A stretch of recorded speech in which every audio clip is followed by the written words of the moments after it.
बाबू हवे अमरीश पुरी के चाचा कि भाई हमर एक नंबर गुंडा बचा। बाबू हवे अमरीश पुरी के चाचा कि दिन में टंगा जइबा बोरा में कुचा जइबा कि तोहरा पे सब गरम होया है। तीन हाली कि दिन में टंगा जइबा कुचा जइबा कि तोहरा पे सब गरम आया है। सुन ले बानी नुरवा सबे आए कि घर से निकलो कटरीना गली में सलमान खान आया है। तनी हम साइड कि घर से निकलो कटरीना गली में सलमान खान आया है।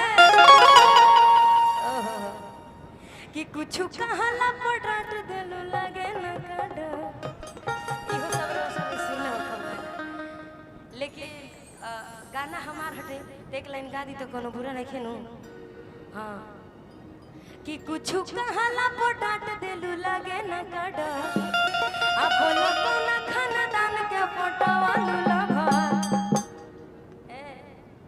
कि छेद कोई दी तोरा बाती मेरे कि मारी सिकसर के छगली छाती मेरे छाती मेरे लाल हो जाए कि पियर हो जाए भैया पियर हो जाए।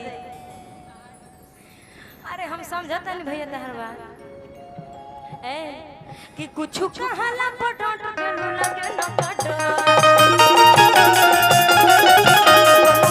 खानदान के पटवालू लभा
दोसर ला लेकिन हम ऐसे कहनी है कि कोई के बुरा ना लगे और वो सब कोई सुन ले बानी।